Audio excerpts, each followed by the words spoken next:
Welcome back to Disturbed Reality. Revenge is a fire that begins as a flicker of righteous indignation, and if left unchecked, becomes an inferno that consumes not only its object, but also its bearer. The desire for revenge is among the most ancient and powerful of human impulses. It arises from a deep, almost instinctual craving for balance, a cosmic recalibration of wrongs committed. And yet, despite its appearance as justice in disguise, revenge is a seductive falsehood. It appeals not to reason but to rage, not to virtue but to violence. In its most dangerous form, it seeps into the collective psyche, fueling the phenomenon of mob justice. In doing so, it reveals the terrifying ease with which even the most upright souls can be overtaken by the primitive desire to hurt in response to having been hurt. At its core, revenge is personal. It originates in the self, in a wound, real or perceived, that refuses to heal. The hurt may come from betrayal, loss, humiliation, or the moral outrage at witnessing injustice. Revenge offers a promise that, by inflicting pain on the perpetrator, one might regain control, restore dignity, or achieve closure. But usually this is a lie. The reality is that revenge often perpetrates suffering rather than ending it. In seeking to punish, the avenger becomes entangled in the same cycle of harm that birthed their pain in the first place. Philosophers have long grappled with the ethics and psychology of revenge.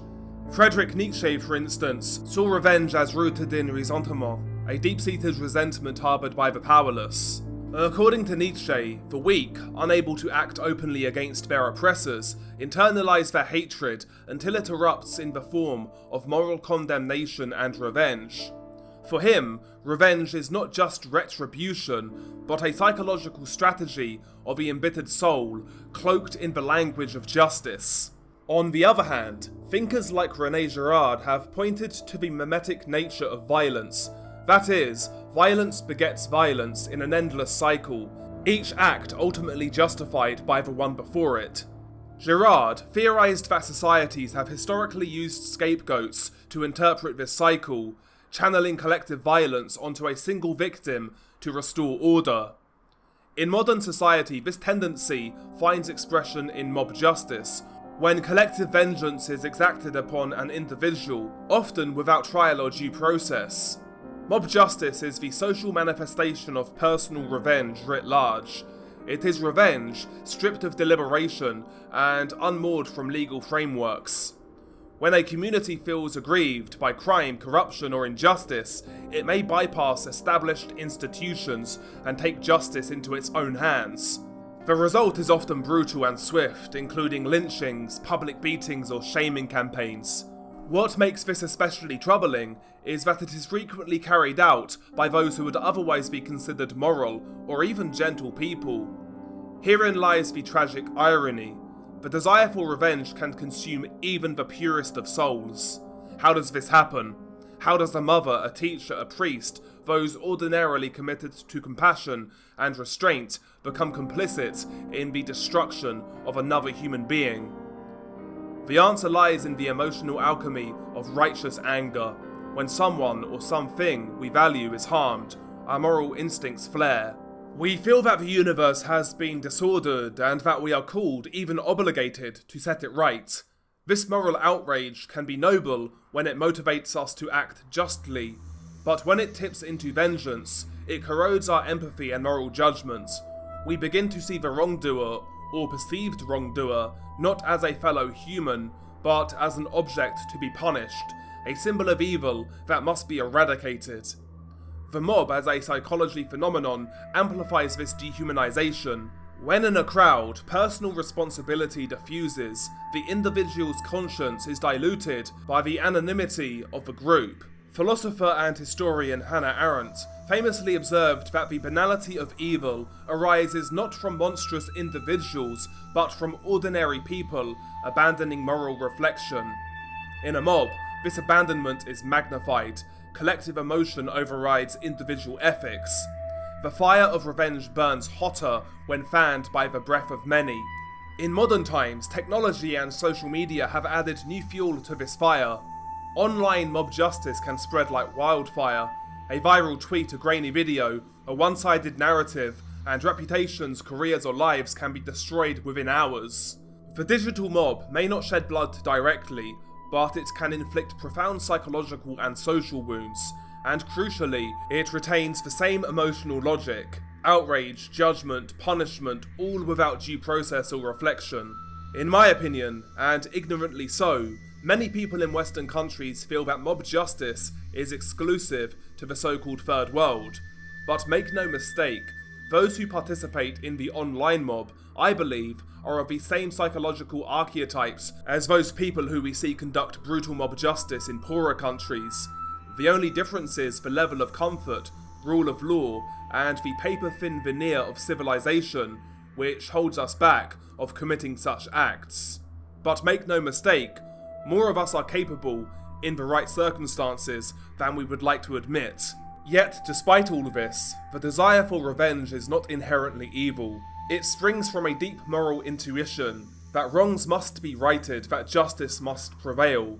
The problem arises when we confuse vengeance with justice, when we allow our pain to dictate our actions without tempering it through reason, compassion, or restraint.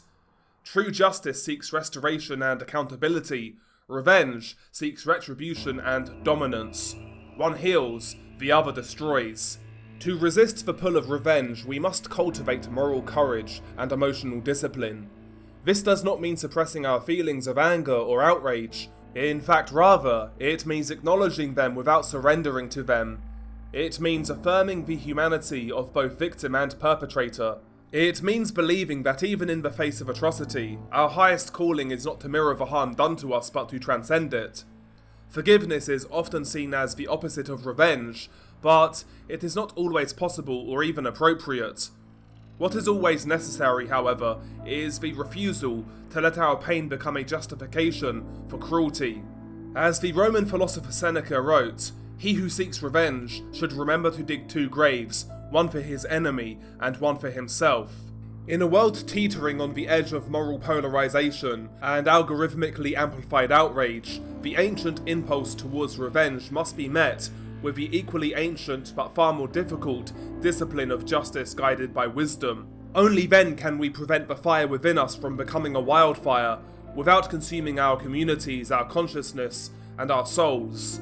As you guys know who have followed the channel, I am fascinated with mob justice, but mainly the psychology behind it, and the possibility that it could begin to occur in Western countries, particularly as we become more politically polarized, poorer, more censored and less free. The very fabric of our society is becoming increasingly frayed, and people are angry. We shall see how things develop in the coming years. Regardless, today, we will discuss more brutal cases, all of which recorded on video, fueled by that same fire, mob justice and revenge. But nevertheless, let's discuss a couple of brutal videos. The first clip in question stems from the African country of Zambia. The shocking incident took place in the Mumbwa district, where 2 suspected ritual killers were brutally murdered by an angry mob. The incident took place amidst growing concerns over the rise of ritual killings in the area, and the discovery of a body that was seemingly killed in a ritualistic manner that pushed the local community over the edge. The mob, fueled by a mix of fear and anger, took the law into their own hands and delivered swift justice to the alleged perpetrators. The gruesome acts reflects the frustration and desperation of a local community to put an end to the horrifying practice of ritual killings. Mumbwa district in Zambia was rocked by violent protests on Wednesday, the 13th of September 2023, after a man was found dead, seemingly killed in a ritualistic manner. The angry mob accused 2 businessmen of being behind the murder and lynched them in broad daylight. The victims were identified as Sikonga Ernst, a well-known Nkima businessman who went by the nickname of Yakaipa, and his friend David Mwakyoma, a Tanzanian national. They were murdered by their local community, who suspected them of involvement in the killing of Muyakashweka. According to David Mwale, the deputy police relations officer, The riot started after the police arrested a suspect in connection with Kashweka's death. The residents demanded that the suspect be handed over to them for mob justice, but naturally the police refused. As a result, this sparked a clash between the police and the protesters, who threw stones and petrol bombs at the law enforcers. The situation escalated as the mob went on a rampage, destroying public and private property alike. A veterinary office was set ablaze, while windows of the police, immigration and national registration offices were smashed. 2 motor vehicles that were involved in an accident were also torched, along with 4 other private vehicles that had their windows shattered. The police received reinforcements from the Zambia Air Force and the Department of Wildlife to restore order. 2 officers were badly injured in the process, while some shops at the market were looted by opportunists. Danny Moale said that investigations had been launched to establish the circumstances surrounding Kashweka's death and the subsequent riots. He appealed to the public to remain calm and to cooperate with the police in their inquiries. He also warned that anyone found breaking the law would be dealt with accordingly. It's unclear on how the mob managed to take away the suspects from the police, but that is exactly what they did. Shortly after the incident, a video began to make the rounds online, detailing the chronological timeline of the events. The video itself is just over 3 minutes in length. As you play the video, you are met with the sight of a still image of one of the suspects, who I believe to be Sekonga Ernest. This image lasts for a couple of seconds before it jump cuts, and it jump cuts to a short video showing the body of the victim, allegedly murdered by Sekonga Ernest and David Mwakinyoma in a ritualistic fashion. The sight of a murder scene is brutal. You see a man who is laid out on the ground, laying in a pool of his own blood, dead. His body seems to have been laid in a way to mimic a pose of a cross or crucifix. His legs are close together with his feet crossed at the ankles, and his arms have been outstretched. His body has been utterly mutilated, and a huge vertical gash has been made from the very top of his chest all the way down to the bottom of his abdominal area. His guts protrude from his body, and apparently his heart, among other organs, were stolen. The man's private parts were also castrated. Apparently, these organs and his genitalia were taken to perform some sort of ritual. The person filming the body sounds utterly shocked by the discovery. At this point, the video jump cuts, and it shows one of the alleged suspects, Sekonga Ernest, sitting against a brick wall, and he is surrounded by an angry mob. A man is seen using a thick tree branch to batter the victim all over his body, on one occasion hitting him in the head incredibly hard, knocking him out cold. The video jump cuts again, this time showing the alleged killer under a pile of rubble, including a large tyre, and the rubble has been set ablaze, roasting the victim alive. The camera fixates on the scene for nearly 2 minutes, as the fire continues to rage away. People chatter in the background as this happens, looking on as the man cooks. You also get an alternative angle of the burning. The video jump cuts again, and the fire has burnt out, and the rubble has been removed from the alleged killer. It shows the victim's charred body, and it's completely burnt. The skin, from the lower victim's torso all the way up to his head, has been completely cooked, giving him an almost mummified look. You see strands of flesh hang off his body. His body is frozen in the last pose he made before he died. The video doesn't show what happens to the other alleged killer, but he was allegedly stoned by the people of the village. The clip ends as still images of the charred body are shown.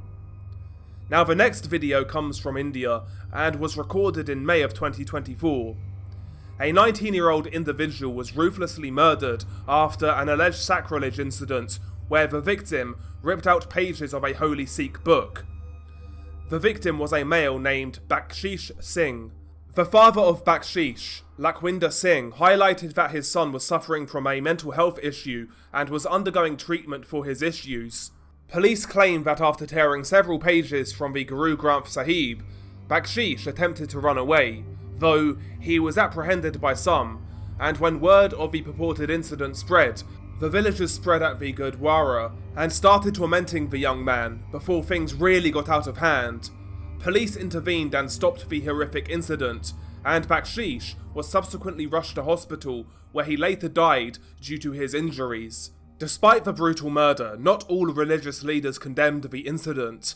In fact, Gianni Ragbir Singh expressed his distress over the sacrilege incident in Firozapur. He underlined the death of Bakshish as a response to the failure to punish culprits and give exemplary punishments by law for those who commit sacrilege. Singh also claimed in a statement that there has been a well-planned conspiracy behind the Guru Granth Sahib sacrilege incidents for a considerable amount of time.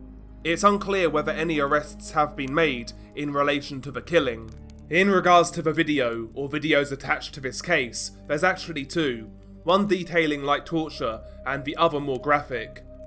The first video in question details the light torture, and it shows the young man Bakshish Singh sitting on the ground in some sort of courtyard, and he's surrounded by a lot of people, including one man who appears to be a religious leader, and he's standing over the victim.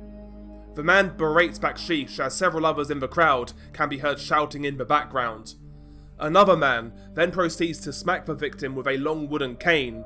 It looks like it's made of bamboo, so it's flexible and it creates a whipping type effect when it hits the captive. He proceeds to strike Bakshish over and over on numerous parts of his body, but he's mainly striking the legs.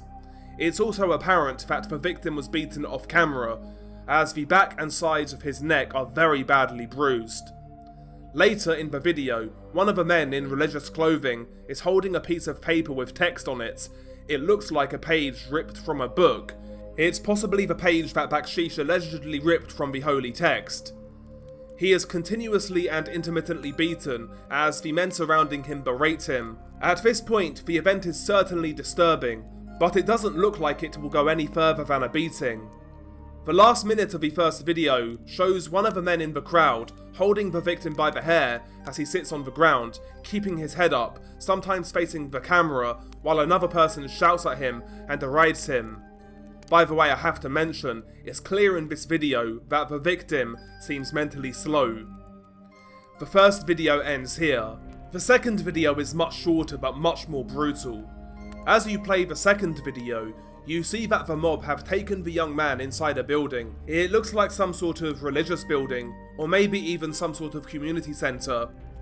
The victim is laying on the ground as two men stand over him, and they are carrying long swords, which I believe are called talwars, which are essentially long curved swords. One of the men is seen hacking at Bakshish's ankles repeatedly, and the skin is badly lacerated, and he's bleeding profusely in these areas. The other man proceeds to strike the victim in the face over and over with his talwar. He strikes the victim in the side of his face, and he strikes incredibly hard. The talwar creates a huge gash in the side of the man's face, and it also splits his ear open horizontally. It also partially scalps a part of the victim's hair. The thud that the blade makes when it smacks off the side of a man's face and skull is sickening.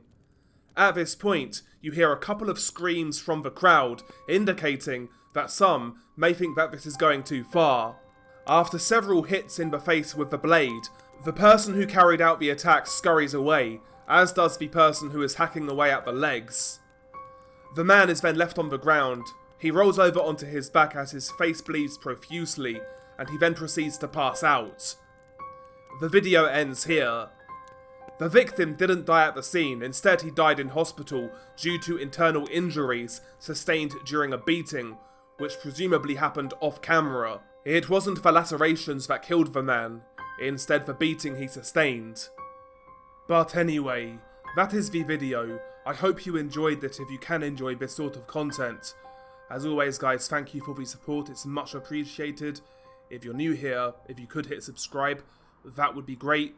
Links to my Twitch, my Twitter, will also be in the pinned comment. If you want to get in touch, please feel free to DM me on Twitter. But, as always, stay safe, and I'll catch you on the next one.